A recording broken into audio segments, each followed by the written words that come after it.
दोस्तों, बंगाल में चुनाव के दौरान फाल्टा विधानसभा क्षेत्र में ऐसी शिकायतें मिली थीं कि टीएमसी के लोगों ने कई जगहों पर ईवीएम्स पर बीजेपी के चुनाव चिन्ह पर टेप लगाकर छिपा दिया था, जिससे लोग बीजेपी का चुनाव चिन्ह देख ही ना पाएं और वहां वोट ना डालें। ऐसे में क्या होता कि सबके सब टीएमसी को ही डालते और बीजेपी को नहीं पड़ते वोट, और बीजेपी का नुकसान होता है। शिकायतें हुई। चुनाव आयोग ने इस विधानसभा क्षेत्र के सभी 285 वोटिंग सेंटर्स पर फिर से वोटिंग के आदेश दे दिए, जो 21 मई को होगा। अब हुआ ये कि बीजेपी आईटी सेल के चीफ हैं अमित मालविया, उन्होंने ट्विटर पर लिख दिया कि डायमंड हार्बर मॉडल ढह गया। उन्होंने छेड़ा। उन्होंने ये टिप्पणी आयोग के उस निर्देश के बाद की थी जिसमें कहा गया था कि बंगाल की फाल्टा विधानसभा क्षेत्र के सभी 285 मतदान केंद्रों पर 21 मई को 2026 को सुबह 7 बजे से शाम 6 बजे तक फिर से मतदान कराया जाए। वोटों की गिनती 24 मई 2026 को होगी। तो अमित मालविया के इस ट्वीट पर तृणमूल कांग्रेस के महासचिव अभिषेक बनर्जी चिढ़ गए।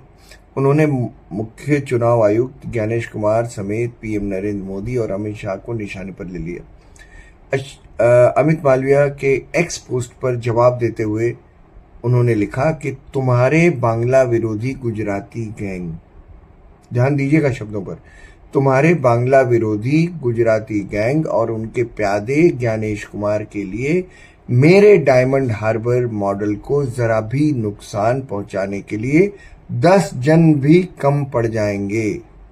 10 बार भी पैदा होगे तो कम पड़ जाएंगे, नहीं कर पाओगे।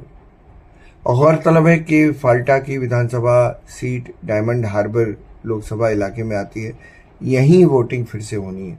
अभिषेक बनर्जी ने लिखा है कि तुम्हारे पास जो कुछ भी है सब ले आओ, मैं पूरे भारत संघ को चुनौती देता हूं। जरा लैंग्वेज देखिएगा, पूरे भारत संघ मतलब केंद्र सरकार, पूरे भारत संघ को चुनौती देता हूं, फाल्टा आओ, अपने सबसे ताकतवर लोगों को भेजो, दिल्ली से किसी गॉडफादर को भेजो, अगर तुम में हिम्मत है तो फाल्टा से चुनाव लड़ो। अब जरा भाषा में दंभ देखिए दोस्तों, आप ध्यान से देखें तो इस वाक्य में ताकत का दंभ दिखेगा आपको। बनर्जी ने यह हमला ऐसे वक्त पर बोला है जब चुनाव आयोग ने यूपी के आईपीएस अफसर अजय पाल शर्मा और टीएमसी कैंडिडेट जहांगीर खान के टकराव और फिर कुछ सीटों पर रीपोलिंग यानी दोबारा वोटिंग कराई है। इतना ही नहीं, पूरे फाल्टा चुनाव क्षेत्र में भारी सुरक्षा बल तैनात किया गया है। ये चुनाव क्षेत्र दक्षिण 24 परगना में आता है, जहां कल स्थानीय लोगों ने टीएमसी के नेताओं द्वारा कथित तौर पर दी गई धमकियों और मारपीट के खिलाफ विरोध प्रदर्शन किया था। तो दोस्तों, भाषा आपने देखी, तृणमूल कांग्रेस के नेताओं की भाषा में कितना तीखापन है, कितनी तल्खी है। और मैं नहीं समझता कि हार जाने के डर से, या चुनाव में हार जीत दूसरी बात है, और चुनाव खत्म हो जाने के बाद, वोटिंग खत्म हो जाने के बाद तो कम से कम ये तल्खी खत्म होनी चाहिए। ये तल्खी आपके बयानों में नहीं होनी चाहिए। लेकिन है, ये भारतीय राजनीति का दुर्भाग्य है। पहले ऐसा नहीं होता था। हमने पुराने नेताओं को भी देखा, वो ऐसे नहीं होते थे। वाजपेयी जी की बात कर लें, आडवाणी की बात कर लें, या बहुत सारे कांग्रेस के नेताओं की बात कर लें, वो भी बहुत अच्छे थे और व्यक्तिगत रिश्ते उनके हमेशा अच्छे रहे।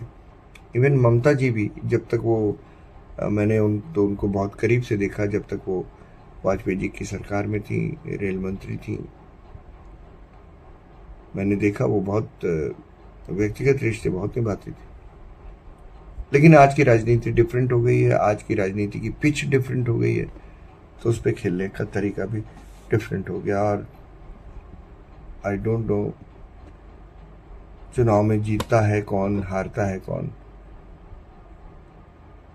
लेकिन सलीका व्यक्तिगत रिश्ते बनाने का वो बचा रहना चाहिए।